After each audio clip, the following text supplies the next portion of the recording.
Welcome to math class. আজ আমরা কোষে দেখি 2 সরল সুদ কষা দশম শ্রেণীর এই অধ্যায় সমস্ত অঙ্কগুলো আলোচনা করে দেব। এর আগের দিন আমরা সরল সুদ কষা সংক্রান্ত ইন্ট্রোডাকশান বা ইনিশিয়াল পার্টটা আলোচনা করেছিলাম এবং নিজে করির সমস্ত অঙ্কগুলো আলোচনা করে দেওয়া হয়েছিল। আশা করব তোমরা সেই ভিডিওটা ভালো করে দেখেছো। ওই ভিডিওটা দেখার পরে তোমরা এই ভিডিওটা দেখবে। তো দেখি সেদিনকার আমরা কি আলোচনা করেছিলাম, একটু সংক্ষেপে আলোচনা করে নিচ্ছি। আমরা জেনেছিলাম সুদ জিনিসটা কি না, কোনো টাকা যদি তুমি ধার করো বা কোথাও যদি সঞ্চয় করো, সেক্ষেত্রে তোমাকে কিছু টাকা অতিরিক্ত দিতে হয় বা অতিরিক্ত তুমি পাবে। ধার করলে তোমাকে দিতে হবে আর সঞ্চয় করলে তুমি সেখান থেকে কিছু টাকা অতিরিক্ত পাবে। এই যে অতিরিক্ত যে টাকাটা আমরা দিলাম বা পেলাম, সেই অতিরিক্ত টাকাটাকেই আমরা বলছি সুদ। অর্থাৎ কোনো টাকা রেখে দিলে যে অতিরিক্ত টাকা আমাকে দিতে হয় বা সঞ্চয় করে রাখলে পেয়ে থাকি, সেটাকেই আমরা বলি সুদ, এক কথায়। 2 আমরা জেনেছিলাম আসল জিনিসটা কি। অর্থাৎ আমরা যদি কখনো কোনো টাকা ধার নেই, তাহলে যত টাকা ধার নিলাম সেটাকেই হলো আসল বলা হয়। আবার উল্টো করে যদি কোনো টাকা আমরা জমা দেই কোথাও, ধরো ব্যাংকে বা পোস্ট অফিসে বা কোথাও, তাহলে সেই টাকাটাই হলো আসল। অর্থাৎ শুরুতে যে টাকাটা তুমি জমা দিলে বা শুরুতে যে টাকাটা তুমি ধার হিসাবে নিলে, সেটাকেই বলা হচ্ছে আসল। এবারে সময়, এই যে আসলটা তুমি ধার নিলে কত সময়ের জন্য নিলে, সেটাই হচ্ছে সময়। ধরা যাক আমি 10 বছরের জন্য নিলাম, তাহলে এখানে সময়টা 10 বছর। আমাদের অঙ্কে হিসাব করার জন্য সময়টা আমরা বছর এককে ধরে নিতে বলেছিলাম।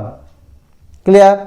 এবারে সুদের হার বা বার্ষিক সুদের হার, সুদের বার্ষিক হার, সুদের বার্ষিক হার বলতে আমরা কি বুঝি না, 100 টাকার উপর 1 বছরে কত অতিরিক্ত দিতে হবে, সেটাকেই বলা হয়েছিল সুদের হার। অর্থাৎ 100 টাকার উপর 1 বছর পরে ধরো 5 টাকা বেশি দিতে হচ্ছে, সেক্ষেত্রে সুদের হার হবে 5%। যদি তাহলে সুদের হার বলতে আমরা কি বুঝলাম, 100 এককে, পার্টিকুলার টাকাটা বললাম না, একক বললাম।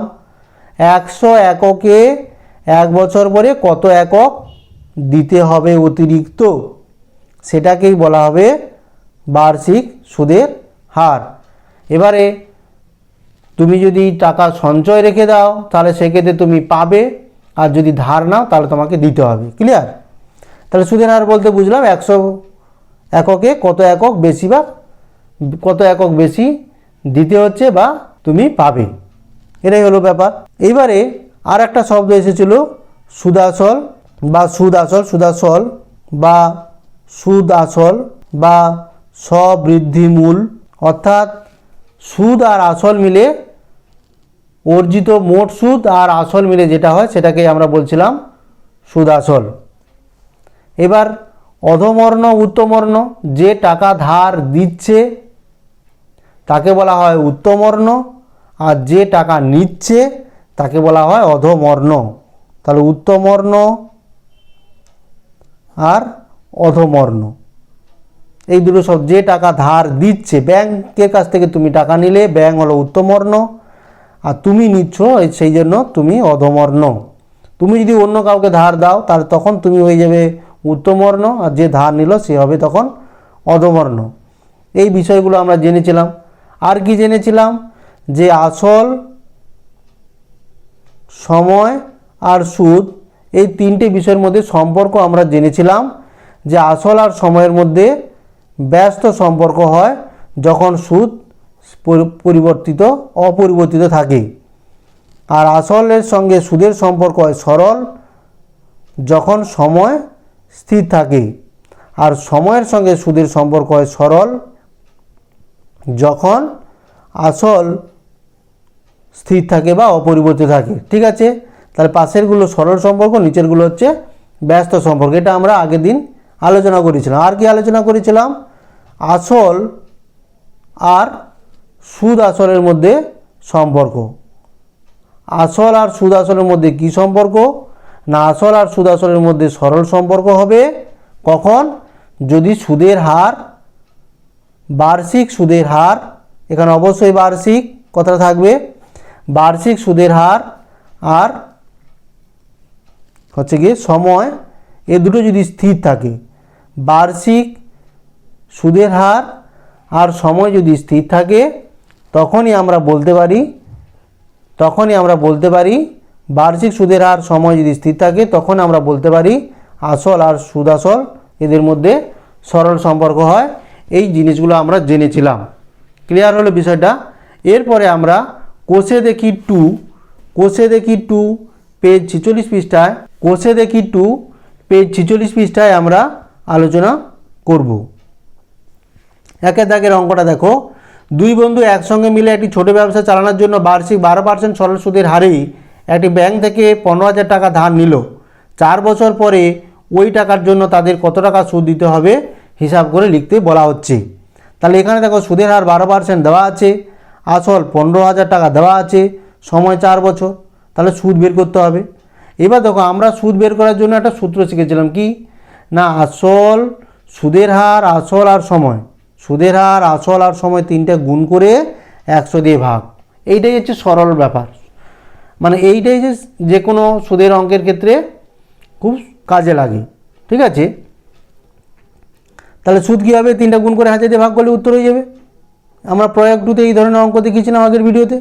এবারে 2 নম্বর যে অঙ্কটা দেখো, 2005 সালে 1 জানুয়ারি থেকে 26 মে পর্যন্ত বার্ষিক 6% সরল সুদের হারে 2000 টাকার কত সুদ হবে নির্ণয় করতে বলা হচ্ছে। দেখো সুদের বার্ষিক হার কত? 6% বলে দেওয়া আছে প্রশ্নে। তাহলে আমাদের সুদ বের করতে গেলে তিনটে জিনিস লাগে, সুদের হার, আসল আর সময়। এবার সময়টা কত? এখানে সময়টা দেখো 1 জানুয়ারি থেকে 26 মে পর্যন্ত। এখানে একটা কথা বলা আছে, জানুয়ারি মাস কত দিন? 31 দিন। ফেব্রুয়ারি মাস কত? 28 দিন। মার্চ 31, এপ্রিল 30 দিন। মে মাসের 26 তারিখে সে টাকাটা তুলে নিতে চাইছে, মানে সুদ পেতে চাইছে। তাহলে একদিন তাকে কম ইন্টারেস্ট দেবে, হয় শুরুর দিন নাহলে শেষের দিন ব্যাংক তোমাকে সুদ দেবে না। তাহলে আমরা যদি জানুয়ারি মাসের প্রথম দিন যেহেতু ধরে নিচ্ছি, 31 দিন ধরে নিচ্ছি, তাহলে শেষ দিন মে মাসের শেষ দিনটা বাদ যাবে। এই জন্য 26 তারিখে তুমি সুদ তুলতে গেলে তাহলে তোমাকে ওই দিন দেবে না, অর্থাৎ 25 দিন হবে ওই দিনটা। এই জায়গাটা ভালো করে বুঝে নাও। তাহলে মোট দিন কত হলো টোটাল যোগ করো, এবং তাকে দিন হলো, এটাকে বছর করতে হবে, আমাদের সূত্রে বছর হয়, তাই 365 দিয়ে ভাগ করা হলো। ক্লিয়ার? 145কে 365 দিয়ে ভাগ করা হলো, এটা বছর হলো। তাহলে সময় জেনে গেলাম, সুদের হার দেওয়া ছিল 6%। এবার কি জানতে হবে? আসল। আসলটা কি না 2000 টাকা রেখেছে সে, 2000 টাকা। তাহলে 6% হারে 2000 টাকার সময় পেয়ে গেছি আমরা আগে, 145/365 সুদ হবে। তা তিনটে গুণ করে 100 দিয়ে ভাগ করলেই উত্তরটা হয়ে যাবে 48 টাকা। এবারে আমরা 3 দাগের অঙ্ক, পেজ 46 পৃষ্ঠায় 3 দাগের অঙ্কটা দেখো ভালো করে। কি বলে দেওয়া আছে? বার্ষিক 8.31% সরল সুদের হারে 960 টাকার 1 বছর 3 মাসের স্ববৃদ্ধি মূল কত হবে? স্ববৃদ্ধি মূল বলতে সুদ আর আসল মিলে কত হবে? তাহলে সময়টা এখানে কত দেওয়া আছে? 1 বছর 3 মাস, তাই 1 + 3 = 12। মাসকে বছর করতে গেলে 12 দিয়ে ভাগ করতে হয়, তাই 1 + 1 = 4, অর্থাৎ 5-4 বছর। ক্লিয়ার? এবার দেখো কী কী দেওয়া আছে। সুদের হার দেওয়া আছে প্রশ্নে, আসল দেওয়া আছে 960 টাকা, আর সময়টা আমরা বের করলাম 5-4 বছর। তাহলে এই তিনটা জিনিস দেওয়া আছে মানে সুদ বের করতে পারবো। গুণ করে 100 দিয়ে ভাগ, সুদ বেরিয়ে যাবে। সুদ হলো 3টা গুণ করে 100 দিয়ে ভাগ করেছি, 25/3, 960, 5-4 গুণ করেছি, আর 100 দিয়ে ভাগ হলো। এই পার্সেন্টেজ তোলার জন্য অ্যাকচুয়ালি 100 দিয়ে ভাগ হচ্ছে। ঠিক আছে, তাহলে সুদ হলো 100 টাকা। এবার সুদ আসল বা স্ববৃদ্ধি মূল কত? না আসল 960 টাকা যুক্ত সুদ, এই করে হলো 1060 টাকা। এবার 5 দাগে দেখো, বার্ষিক 5.25 সরল সুদের হারে 25% সরল সুদের হারে শোভাদেবী একটি ব্যাংকে কিছু টাকা জমা করেন। 2 বছর পর তিনি সুদ হিসাবে 840 টাকা পেলেন। তিনি কত টাকা জমা রেখেছিল হিসাব করতে বলেছে। তাহলে এখানে দেখো আমি বোঝানোর জন্য লিখেছি, আসলটা বের করতে বলেছে, সময়টা ছিল 2 বছর, সুদের হার বলে দিল 5.25% হারে, মোট সুদ ছিল 840 টাকা। কত টাকা রেখেছিল জানি না। ক্লিয়ার? তো কত টাকা রেখেছিল জানি না, আমরা দুভাবে করেছি। এটা প্রয়োগ 5 এর মতন করবে। আগের ভিডিওতে প্রয়োগ 5 ধরে নাও এক্স টাকা রেখেছিল, তাহলে এক্স টাকার 5.25% আর 2 বছরের সুদ বের করে নাও, সেই সুদ সমান 840 করে নাও, করলেই এক্স এর মান পেয়ে যাবে। এটা প্রয়োগ 5 আমি দেখিয়েছি, তাই করলাম না এটা। এবারে 6 দাগের অঙ্ক। 6 দাগে দেখো, গৌতম একটি মুরগি খামার খোলার জন্য একটি সময় ব্যাংক থেকে বার্ষিক 12% সরল সুদের হারে কিছু টাকা ধার নিলেন। প্রত্যেক মাসে তাকে 378 টাকা সুদ দিতে হয়। তিনি কত টাকা ধার নিয়েছিলেন বলতে বলেছে। তাহলে সমস্যাটা কি? কত টাকা ধার নিয়েছিল মানে যেটা আসল, এটাকে আসল বলি, যেটা ধার নেয় সেটা জানি না, বের করতে হবে। সময়টা ছিল 1 মাস, প্রতি মাসে তাকে সুদ দিতে হয়, তাই 1 মাস মানে 1 12 বছর, সুদ দিতে হয় কত? 378 টাকা। আর সুদের হার কত ছিল? 12% বলে দেওয়া আছে, সমস্যাটা লিখেছি। তাহলে এখানেও দেখো, আসল যদি আমরা এক্স টাকা ধরে নিই, তাহলে এক্স টাকার 12% হারে 1 12 বছরের সুদ কত বের করো। এবারে ওই সুদটা 378-এর সঙ্গে সমান হবে, করলে এক্সের মান পেয়ে যাবে, যেটা আমরা প্রয়োগ 5 আগের ভিডিওতে দেখিয়েছি। 7 দাগের অঙ্ক খুব ইম্পর্ট্যান্ট, বিভিন্ন কম্পিটিশন পরীক্ষায় আসে। বার্ষিক 6% সরল সুদের হারে কোনো টাকা কত বছরে দ্বিগুণ হবে হিসাব করি। এই অঙ্কটা আমরা শর্টকাট টেকনিকেও করতে পারি। অ্যাকচুয়াল নিয়মটা কীভাবে হবে জেনে নেই। মনে করি এক্স টাকা, মনে করি আসলটা ছিল এক্স টাকা এবং ওয়াই বছরে দ্বিগুণ হবে ধরে নিলাম। ক্লিয়ার? তাহলে আসল এক্স টাকা ধরলাম, কত বছরে দ্বিগুণ হবে জানি না, ধরে নিলাম ওয়াই বছরে ওটা দ্বিগুণ হবে। তার মানে কি দ্বিগুণ হবে মানে কি সুদ আর আসল দুটো সমান হয়ে যাবে। অর্থাৎ আসল যদি এক্স টাকা হয়, সুদও হবে এক্স টাকা, অর্থাৎ সুদ আসলে হবে 2x টাকা। দ্বিগুণ হবে বলেছে, যত টাকা রাখবে তার ডবল তুমি পাবে, অর্থাৎ সুদ আসল মিলেই পাবে 2x টাকা। তার মানে সুদ কত হবে না 2x বিযুক্ত এক্স, সুদ আসল থেকে আসলটা বাদ দিতে হবে, এই করে এক্স টাকা, তাহলে সুদ হবে। ক্লিয়ার? এবার সুদের হার কত? 6% ছিল, তাহলে সুদের হার জানা হলো 6%, আসল জানা আছে এক্স টাকা, সময় আমরা ধরে নিয়েছিলাম ওয়াই বছর, তিনটে জানা হয়ে গেল। সুদের হার, আসল, সময় জানা হয়ে গেছে, তাহলে সুদ কত হবে? 3টে গুণ করে 100 দিয়ে ভাগ করো। এইবারে বলেছে কি না, সুদ তো আমরা জেনে নিচ্ছি কত হবে এক্স টাকা, তাহলে আমাদের যে সুদটা বেরোলো 6xy/100, এটাই সমান তাহলে এক্স। এখান থেকে ওয়াইয়ের মান কত বেরোলো? 100/6, অর্থাৎ 16.23। ক্লিয়ার? অর্থাৎ 16 যে কোনো আসল 16.23 বছরে দ্বিগুণ হবে 6% সরল সুদের হারে। এই অঙ্কটা আমরা শর্টকাট টেকনিকে যদি করি, কীভাবে করব না, নির্ণয়ের সময় এক কথায় বের করব। কীভাবে বের করতে হয় দেখো, নির্ণয়ের সময় বলে লিখব 100 যে সুদের হার দেওয়া থাকবে, বার্ষিক সুদের হার যেটা থাকবে, অবশ্যই এককটা হবে বছর। ক্লিয়ার? তাহলে 100 সুদের হার ছিল 6, বার্ষিক 6% ছিল, তাহলে উত্তরটা হবে 100/6 মানে 16.23 বছর। যে কোনো অঙ্ক সুদের হার যদি 8 হতো, বার্ষিক সুদের হার, তাহলে 100/8 উত্তর হতো। ক্লিয়ার? এবারে 8 দাগের অঙ্ক, মান্নান মিয়া কিছু টাকা ধার করার 6 বছর পর দেখলেন যে দেয় সরল সুদের পরিমাণ আসলের 3/8 হয়ে গেছে। তাহলে যে পরিমাণ সে সুদ দিচ্ছে সেটা আসলের 3/8 হয়ে গেছে। বার্ষিক শতকরা সরল সুদের হার কত ছিল বের করতে বলা হচ্ছে। তো ধরে নাও আসলটা কত ছিল জানি না, এক্স টাকা, তাহলে সুদের পরিমাণ কত না আসলের 3/8 হয়ে গেছে বলছে, তাহলে সুদের পরিমাণ হবে 3/8 × এক্স, মানে আসলের 3/8। সময়টা কত বছর না 6 বছর পরে সে দেখেছে, তাই সময়টা আছে 6 বছর। এবার সুদের হার কত বের করতে বলেছে জানি না, ধরে নিলাম সুদের হার একটা 8%, তাহলে 8%, বার্ষিক 8% সরল সুদের হারে এক্স টাকা 6 বছরের সুদ। আমরা এই তিনটে জানলে সবসময় বলছি সুদ বের করতে পারি। তাহলে সুদ কত? 3টে গুণ করে 100 দিয়ে ভাগ।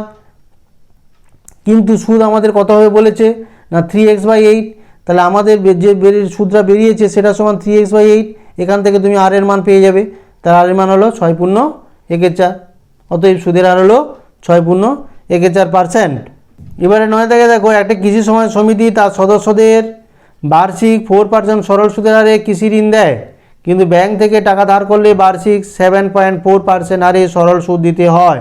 একজন কৃষক যদি ব্যাংক থেকে টাকা ধার না করে সমবায় সমিতির সদস্য হয়ে সমিতি থেকে 5,000 টাকা কৃষি ঋণ নেয়, তবে তার বছরে সুদ বাবদ কত টাকা বাঁচবে? তাহলে বার্ষিক সমিতিতে সুদের হার কত? 4%, আর ব্যাংকে সুদের হার 7.4% বার্ষিক। তাহলে ব্যাংকে সুদের হার বেশি কত বিয়োগ করলে পাবো 3.4%। তাহলে ব্যাংকে 3.4% হারে বেশি সুদ দিতে হয় সমিতির থেকে। ক্লিয়ার? অতএব আচ্ছা সময় কত না বলেছে 1 বছর পরে সুদটা দিতে হচ্ছে বলে সময়টা হচ্ছে কত, সময়টা আমরা এখানে ধরেছি তাই 1 বছর, কারণ বছরে সুদ বাবদ কত টাকা বাঁচবে বলেছে, তাই সময়টা আমাদের হলো এখানে 1 বছর। এবার আসলটা কত না 5,000 টাকা ধার নিয়েছে, তাহলে বেশি সুদ দিতে হবে কত, যে ব্যাংক যেহেতু 3.4% হারে বেশি সুদ নিচ্ছে, তাহলে 5,000 টাকার 3.4% হারে 1 বছরের কত সুদ হবে দেখবো, ওই সুদটাই বেশি দিতে হবে। তাই 3.4% হারের জন্য 3.4/100, আসল 5,000 ইন্টু সময় তো 1 বছর, তার 3.4/100 আসল 5,000 আর সময়টা 1 বছর গুণ করে দিলাম আর 100 দিয়ে ভাগ করলাম পার্সেন্টেজে থাকার জন্য। এটাকে সরল করো, দশমিক তুলে দিয়ে কাটাকাটি করো, 170 টাকা হবে। তাহলে সুদ বাবদ 170 টাকা তার বাঁচবে যদি সে সমিতি থেকে লোনটা নেয়। ক্লিয়ার? এবারে 10-এর দাগের অঙ্ক দেখো, বলছে যদি 292 টাকার একদিনের সুদ 5 পয়সা হয় তবে বার্ষিক শতকরা সরল সুদের হার কত। তাহলে এখানে আসলটা কত 292 টাকা, সময়টা কত 1 দিন, 1 দিন মানে কত বছর করে নিতে হয়, তাই 365 দিয়ে ভাগ করা হলো, সুদ কত 5 পয়সা। এবার দেখো এখানে টাকা আর পয়সা একক দুটো আলাদা হচ্ছে বলে পয়সাকে আমরা টাকা করেছি 100 দিয়ে ভাগ করে। এইবারে আসল দেওয়া আছে 292 টাকা, সময় আমরা পেয়েছি 1/365 আর সুদ হচ্ছে 0.05 বের করে নিচ্ছি, সব এককগুলো টাকা রেখেছি। ঠিক আছে? এবার সুদের হার বলেছে, সুদের হার বের করতে গেলে সুদের হার মানে কি 100 টাকা আর 1 বছরে কত টাকা সুদ দিতে হয়, এককটা যদি টাকা থাকে সুদের এককগুলো টাকা বলবো, তাহলে 100 টাকায় 1 বছরে কত সুদ দিতে হয় আমরা জানি কি না 292 টাকায় 1/365 বছরে সুদ হয় 0.05, তাই যদি হয় 100 টাকার 1 বছরের সুদ কত, এটাই হচ্ছে সুদের হার, 100 টাকা 1 বছরের সুদ যেটা সেটাই সুদের হার। তাই এবার দেখো আসলের সঙ্গে সুদ কি সম্পর্ক, সরল সম্পর্ক, আর সময়ের সঙ্গে সুদও সরল সম্পর্ক, তাই আমরা ত্রৈমাসিক পদ্ধতিতে সুদের মানটা বের করলাম, জিজ্ঞাসা চিহ্নের উপর যেটা থাকে সেটা বসালাম, গুণিতক চিহ্ন দিয়ে সরল সম্পর্ক থাকলে এই দুটো সংখ্যাকে পাল্টিয়ে লিখতে হয়, অর্থাৎ যেটা উপরে আছে সেটা নিচে লিখবে, অর্থাৎ হরে লিখবে, আর যেটা নিচে লেখা আছে সেটা লবে লিখবে। আর ব্যস্ত সম্পর্ক তাহলে যে সংখ্যাগুলো উপরে ছিল উপরে রাখবে আর যেটা নিচে ছিল হরে রাখবে। ঠিক আছে? এটাই হচ্ছে নিয়ম ত্রৈমাসিকে, তাই সেই হিসাবে লেখা হলো। এবার কাটাকাটি করে উত্তরটা হলো, তাহলে বার্ষিক সুদের হার হবে কত 6.14%। এবারে দেখো 11 দাগের অঙ্কটা, বার্ষিক 8% সরল সুদের হারে কত বছরে 600 টাকা সুদ 168 টাকা হবে। তাহলে সুদের হার 8% বলে দেওয়া আছে, মানে কি 100 টাকা আর 1 বছরের সুদ 8 টাকা। ক্লিয়ার? এবার 600 টাকার কত বছরে সুদ হবে 168 টাকা। যেহেতু আসল সময় সুদের মধ্যে আমরা সম্পর্কগুলো জানি, একটা রিলেশনে থাকি আমাদের জানা সম্পর্ক, তাই আসল সময় সুদ লিখলাম, যেহেতু সুদের হার 8% তাই প্রথম লাইনটা লিখে ফেললাম, 100 টাকার 1 বছর সুদ 8 টাকা। এবারে যেহেতু সে 600 টাকার কত বছরে সুদ হবে 168 টাকা, সময়টা পেয়ে যাব। এটা আমরা বীজগণিতের নিয়মেও করতে পারি, তাহলে আমরা প্রথমে পাটিগণিতের নিয়মে দেখাচ্ছি।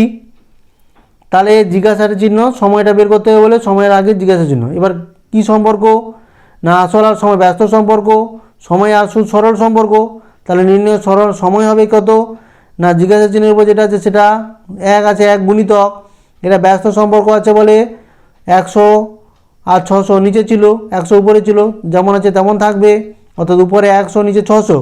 এবার এই অনুপাতে দেখো সরল সম্পর্ক আছে বলে এটা উল্টে লিখতে হয়, অর্থাৎ 168 উপরে যাবে 8টা নিচে যাবে। সরল করো 3 × 1 = 2 অর্থাৎ 3.5 বছর।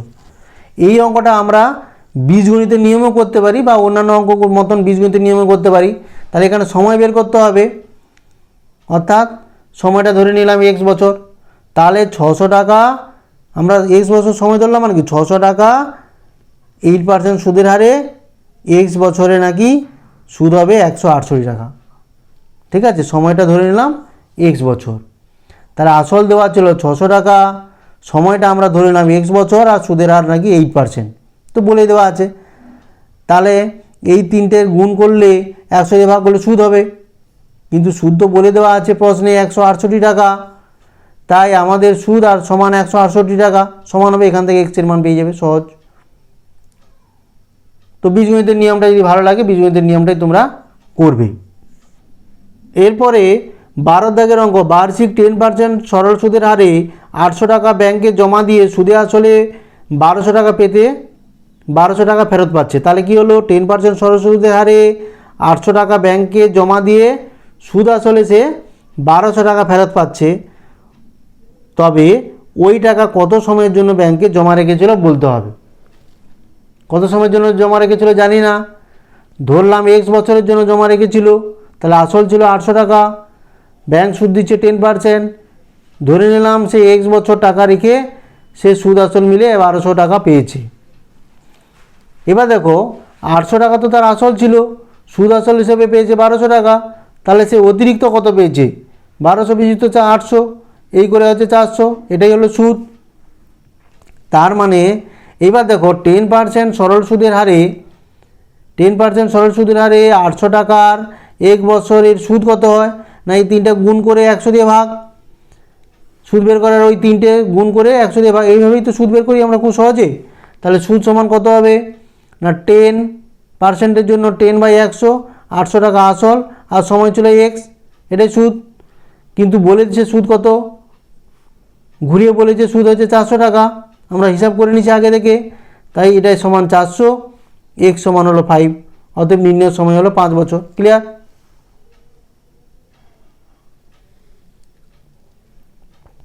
13 দাগের অঙ্ক খুব ইম্পর্টেন্ট অঙ্ক, প্রায় পরীক্ষায় আছে, বিভিন্ন প্রশ্ন বিচিত্রা বইয়ে দেখা যায় এটা। কোনো মূলধন একই বার্ষিক শতকরা সরল সুদের হারে 7 বছরে সুদে আসলে 7,100 টাকা এবং 4 বছরে সুদে আসলে 6,200 টাকা হলে মূলধন এবং বার্ষিক শতকরা সুদের হার কত? ভালো করে শোনো, কি বলা হলো না, কোনো মূলধন একই বার্ষিক শতকরা সরল সুদের হারে 7 বছরে সুদে আসলে হচ্ছে 7,100 টাকা। তার মানে কি, আসল আর আসলটা জানি না, যেই আসল থাক না কেন, আসল প্লাস 7 বছরের সুদ মিলে হলো 7,100 টাকা। আবার বলছে 4 বছরে সুদে আসলে হলো 6,200 টাকা, অর্থাৎ আসল আর 4 বছরের সুদ মিলে হলো 6,200 টাকা। এবারে আমি বিয়োগ করে দেই, চিহ্ন পরিবর্তন হবে, যেমন বীজগণিতে বিয়োগ শিখেছো। তাহলে আসল আসল কেটে যাচ্ছে, তাহলে কত হলো, 3 বছরের সুদ, 7 থেকে 4 বাদে 3 বছরের সুদ হলো বিয়োগ করে 900 টাকা। তাহলে এখান থেকে 1 বছরের সুদ কত হবে, 3 দিয়ে ভাগ হবে, 300 টাকা। তাহলে 4 বছরের সুদ কত হবে, 300 × 4, 4 বছরের সুদটা কেন বের করলাম না, দেখো এখানে বলছিল আসল প্লাস 4 বছরের সুদ 6,200 টাকা, তাহলে 4 বছরের সুদটা আমি যদি জেনে যাই তাহলে সহজে আসলটা বের করতে পারবো, অথবা 7 বছরের সুদ বের করলেও হতো। তাহলে এখান থেকে 7,100 থেকে 7 বছরের সুদটা বিয়োগ করলেও আসলটা বের হতো। তো আমি 4 বছরের সুদটা বের করেছি, 4 বছরের সুদ কত হলো 1200 টাকা, তাহলে আসল প্লাস 4 বছরের সুদ মিলে তো হচ্ছে 6,200 টাকা, তাহলে আসল কত, 6,200 বিযুক্ত 4 বছরের সুদ, এই করে হলো 5,000 টাকা। তাহলে আমরা জানা হয়ে গেল আসলটা ছিল 5,000 টাকা। ক্লিয়ার? তাহলে আমরা জানতে পারলাম আসলটা ছিল 5,000 টাকা। তাহলে এই যে বলছে 1 বছরের সুদ 300 টাকা, তার মানে ওই আসলের 1 বছরের সুদ 300 টাকা। তাই আমরা আসল, সময়, সুদ তিনটা টেবিল করে 5,000 টাকার 1 বছরের সুদ তাহলে 300 টাকা, যেহেতু আমাদের হিসাবে বেরিয়েছিল 1 বছরের সুদ 300 টাকা, তাহলে সুদের হার বের করতে হবে। তার মানে কি 100 টাকার 1 বছরের সুদ কত বের করতে হবে, তাহলে 5,000 টাকার 1 বছরের সুদ হলো 300 টাকা, 100 টাকার 1 বছরের সুদ কত, এগুলো কি সরল সম্পর্কে হয়, তাই সুদ আমরা বের করলাম 6 বেরোলো, তাই সুদের হার ছিল 6%। এবার দেখো 14 অঙ্কটা, একই সময়ে অমল রায় ব্যাংকে এবং পশুপতি ঘোষ পোস্ট অফিসে 2,000 টাকা জমা রেখেছে। 3 বছর পর তারা সুদ সহ যথাক্রমে 2,360 টাকা এবং 2,480 টাকা ফেরত পান। ব্যাংক এবং পোস্ট অফিসে বার্ষিক শতকরা সুদ সরল সুদের হারের অনুপাত কত? তারা একই সময়ে দুজনে রেখেছে কত টাকা, 2000 টাকা রেখেছে। 3 বছর পরে দুজনে দুরকম টাকা পাচ্ছে, একজন পাচ্ছে 2360 টাকা আর একজন পাচ্ছে 2480 টাকা। তাহলে প্রশ্ন করা আছে ব্যাংক এবং পোস্ট অফিসে সুদের হার কত। আচ্ছা দেখো এখানে আসলটা তাহলে 2000 টাকা, যেহেতু 2000 টাকা রেখেছে, সময় কত, 3 বছর পরে তুলতে গিয়েছে তাই 3 বছর। এবার ধরে নাও ব্যাংকের ক্ষেত্রে আমরা বলছি, ব্যাংকের ক্ষেত্রে তাহলে সুদের হার ধরে নিচ্ছি X%। তাহলে আচ্ছা ব্যাংকের সুদ আসল মানে যেটা পেয়েছে সেটা তো সুদ আসল মিলেই পায়, তাহলে ব্যাংকের সুদ আসল হিসেবে পেয়েছে 2360 টাকা। দেখো 2000 টাকা জমা দিয়ে 2360 টাকা পেয়েছে, তাহলে সুদ হিসাবে কত পেয়েছে, বিয়োগ করলে পাওয়া যাবে 360 টাকা। এটা তাহলে ব্যাংক থেকে সুদ হিসেবে পেয়েছে। এইবারে দেখো সুদ বের করার সূত্র কি না, সুদের হার আসল আর সময় গুণ করলে আমরা সুদ পেতে পারি, তাকে 100 দিয়ে ভাগ করতে হবে। তাহলে X% হারে 2000 টাকা 3 বছরের সুদ কত না, X% হারে 2000 টাকা 3 বছরের সুদ, 3টা গুণ করে 100 দিয়ে ভাগ, 60x টাকা। কিন্তু আমরা বলছি 360 টাকা নাকি সুদ পেয়েছে, তাহলে 60x সমান 360 টাকা, x সমান 6, তাহলে ব্যাংকের সুদের হার ছিল 6%। এবার একইভাবে পোস্ট অফিসে হিসাব করি না, পোস্ট অফিসেও আসল তো ছিল 100 টাকা, সময় ছিল 3 বছর, আর ধরা যাক বার্ষিক সুদের হার ছিল Y%। জানি না, এটা আমি ধরে নিচ্ছি। তাহলে পোস্ট অফিসে সুদ আসল হিসেবে কত পেয়েছিল, 2480 টাকা, প্রশ্নে বলে দেওয়া ছিল। তাহলে 2000 টাকা রেখেছিল, 2480 টাকা পেয়েছে, তাহলে সুদ বা অতিরিক্ত পেয়েছে কত, 480 টাকা, বিয়োগ করলে হচ্ছে। এইবারে দেখো আমরা Y% হারে 3 বছরে 2000 টাকার সুদ কত হয় দেখি। অ্যাকচুয়ালি সুদ পাওয়ার কথা ছিল, Y% হারে 3 বছরে 2000 টাকার সুদ, 3টা গুণ করে 100 দিয়ে ভাগ, তাহলে Y% হারে 2000 টাকা 3 বছর সুদ 100 দিয়ে ভাগ করলে, 3টা গুণ করে 100 দিয়ে ভাগ করলে কত হচ্ছে না, Y × 20 × 3। তাহলে ওই Y 20 × 3 যে সুদটা আমাদের বেরিয়েছে, এইটা নিশ্চয়ই 480-র সঙ্গে সমান হতে হবে, কারণ সে তো সুদ হিসেবে পেয়েছে 480 টাকা। তাই আমরা সমীকরণটা লিখলাম এটা, Y 20 × 3 সমান 480, ওয়াইয়ের মান এখান থেকে সরল করে মানে কাটাকাটি করে 8 টাকা পেলাম। তাই পোস্ট অফিসের সুদের হার ছিল 8%।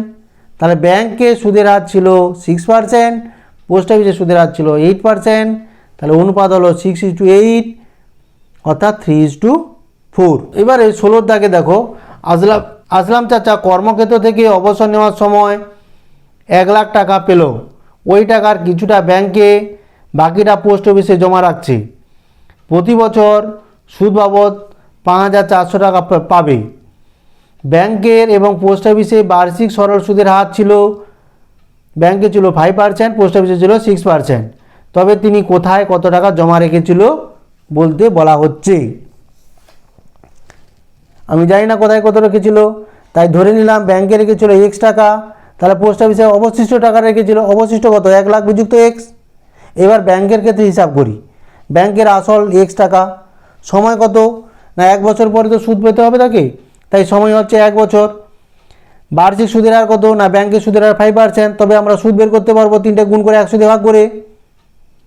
এবার দেখো পোস্ট অফিসের ক্ষেত্রে সুদ হিসাব করি, পোস্ট অফিসে আসল কত না, ব্যাংকে যদি আসল X টাকা হয়, পোস্ট অফিসে অবশিষ্ট টাকা 1 লাখ বিযুক্ত X, সময় কত এখানেও 1 বছর, আর পোস্ট অফিসের সুদের হার কত 6%, তাহলে সুদ কত হবে, 3টা গুণ করে 100 দিয়ে ভাগ। এবারে প্রশ্ন কি না, দুটো সুদ মিলে তো 5400 টাকা হবে, যেহেতু মোট সুদ সে 5400 টাকা পেয়েছে ব্যাংক আর পোস্ট অফিস মিলে, তাহলে ব্যাংকের সুদ যুক্ত পোস্ট অফিসের সুদ মিলে 5400 টাকা। এবারে লসাগু করেছি 100, মানে সবগুলোকে 100 দিয়ে গুণ করে দিয়েছি, তাই এখানে দুটো শূন্য বেড়ে গেছে। এবারে একটু সরল করো নিজেরা, সরল করে X এর মান কত হচ্ছে 60,000 টাকা। তাহলে Xটা কি না, ব্যাংকে রেখেছিল টাকাটা যেটা, তাহলে ব্যাংকে রেখেছিল 60,000 টাকা, পোস্ট অফিসে রেখেছিল তাহলে অবশিষ্ট টাকা, অর্থাৎ 1 লাখ বিযুক্ত 60,000, অর্থাৎ 40,000 টাকা। এবারে 18 দাগের অঙ্কটা দেখো, কোনো ব্যাংক বার্ষিক 5% সরল সুদ দেয়। ওই ব্যাংকে কি করছে, দীপুবাবু বছরের প্রথমে 15,000 টাকা জমা দেওয়ায় 3 মাস পরে সে 3,000 টাকা তুলে নিচ্ছে, এবং টাকা তুলে নেওয়ার 3 মাস পরে আবার তিনি 8,000 টাকা জমা দিচ্ছে। তাহলে ওই বছরের শেষে দীপুবাবু সুদে আসলে কত টাকা পাবে। নোট করো, 15,000 টাকা সে জমা দিয়েছিল, 3 মাস পরে 3,000 টাকা তুলে নিচ্ছে, অর্থাৎ 15,000 টাকা 3 মাসের সুদ পাবে। এইবারে আসলটা কত হলো 3 মাস পরে, যেহেতু সে 3,000 টাকা তুলে নিচ্ছে, 12,000 টাকা হলো আসল, 15,000 বিযুক্ত 3,000 করে। এবারে দেখো তুলে নেওয়া 3 মাস পরে আবার সে 8,000 টাকা জমা দিচ্ছে, তাহলে 12,000 টাকা 3 মাস খাটছে ব্যাংকে, কারণ 3 মাস পরে 8,000 টাকা জমা দিতে গেছে, তাহলে 12,000 টাকা 3 মাসের সুদ পাবে। এইবারে যখন জমা দিতে গেল তখন মোট টাকাটা কত হলো, আসল হিসাবে 12,000 টাকা আগে থেকে ছিল প্লাস 8,000 টাকা জমা দিল, তাহলে 12,000 প্লাস 8,000 কত হলো, 20,000 টাকা হলো। এবার 20,000 টাকাটা শেষ 6 মাস ধরে কেটেছে, কারণ এর মাঝে আর কোনো টাকা তুলেনি, জমাও দেয়নি, তাই শেষ 20,000 টাকার 6 মাসে সে সুদ পাবে। ক্লিয়ার? তাই আমরা লিখেছি দেখো 15,000 টাকা তাহলে 3 মাস কেটেছে, 3 মাসকে আমরা বছর করে নিয়েছি, সূত্রে বছর লাগে বলে 12 দিয়ে ভাগ করে। তাহলে ব্যাংকের সুদের হার কত, 5%। ব্যাংকের সুদের হার 5%, তাহলে 5% হারে 15,000 টাকা 3 মাস মানে 3 12 বছরের সুদ কত, যেহেতু 15,000 টাকার প্রথম 15,000 টাকার 3 মাসে সে সুদ পাবে। বোঝা গেল? এবারে 3 মাস পরে সে তো 3,000 টাকা তুলে নিচ্ছে, তাহলে ব্যাংকে তাহলে আসল কত রইল, 15,000 বিযুক্ত 3,000 অর্থাৎ 12,000 টাকা হিসাবে তার আসল আছে। এই 12,000 টাকার কিন্তু সে সুদ পাবে। এবার দেখো ওই 12,000 টাকা জমা দেওয়ার আরও 3 মাস পরে সে 8,000 টাকা জমা দিচ্ছে, 12,000 এরপরে 12,000 টাকা যখন ছিল তার 3 মাস কিছু সে করেনি, তারপরে সে আবার 8,000 টাকা জমা দিচ্ছে, তাহলে এই 12,000 টাকার 3 মাসের সুদটা পাবে। তাই 12,000 টাকার 3 মাসের সুদ, অর্থাৎ 3 মাস মানে কত, 1/4 বছর, তাহলে 12,000 টাকার 1/4 বছরের সুদ, ওই সুদের হার 5% আছে, তাহলে 5% আর এই 12,000 টাকার 1/4 বছর, 1/4 লিখেছি ওই জন্য 100 দিয়ে ভাগ করলে 150 টাকা সুদ হলো। এবার দেখো যখন 8,000 টাকা জমা দিতে গেল তখন ব্যাংকে কিন্তু আসল হয়ে গেল কত, 12,000 টাকা আগে থেকে ছিল প্লাস 800 টাকা জমা হয়ে গেল, অর্থাৎ 20,000 টাকা আসল হলো। এবার ওই 20,000 টাকার শেষ 6 মাস কেটেছে, কারণ প্রথমে 3 মাস পরে সে টাকা তুলে নিচ্ছে 3,000 টাকা, মাঝে 3 মাস কিছু করেনি, অর্থাৎ 6 মাস কেটে গেছে, তারপরে তার আসলটা হলো কত, 20,000 টাকা হিসাব করে দেখালাম। তাহলে এই 20,000 টাকা কিন্তু শেষ 6 মাস কেটেছে, যেহেতু 1 বছর পরে সে টাকা তুলতে চাইছে, তাহলে 5% সুদের হারে 20,000 টাকার 6 মাস মানে কি 1-2 বছর, তাহলে 5% হারে 20,000 টাকার 6 মাসের সুদ কত পাবে, 3 আর 3টা গুণ করে 100 দিয়ে ভাগ সমান কত হলো, 500 টাকা। তাহলে মোট সুদ কত হলো, ওই 3 স্টেপে যে হিসাব করলাম সেই সুদগুলো যোগ করো, প্রথমে পেয়েছিল 187 টাকা 50 পয়সা, মাঝে পেলো 150 টাকা, আর শেষে পেলো আমরা হিসাব করলাম 500 টাকা, এই হলো মোট সুদ। তাহলে দিব্যবাবু সুদ আর আসলে কত পাবে, সুদ তো পেলো 837 টাকা 50 পয়সা, আসল না, আসল তো ব্যাংকে অলরেডি 20,000 টাকা হয়েছিল, তাই সে সুদ আর আসল মিলে পাবে 20,000 যুক্ত 837 টাকা 50 পয়সা, এই করে হলো 20,837 টাকা 50 পয়সা। এতক্ষণ ধরে আমাদের সঙ্গে থাকার জন্য অনেক অনেক ধন্যবাদ। ভিডিওগুলো ভালো লাগলে অবশ্যই লাইক এবং বন্ধুদের শেয়ার করবে, সাবস্ক্রাইব করতে ভুলবে না। Thank you.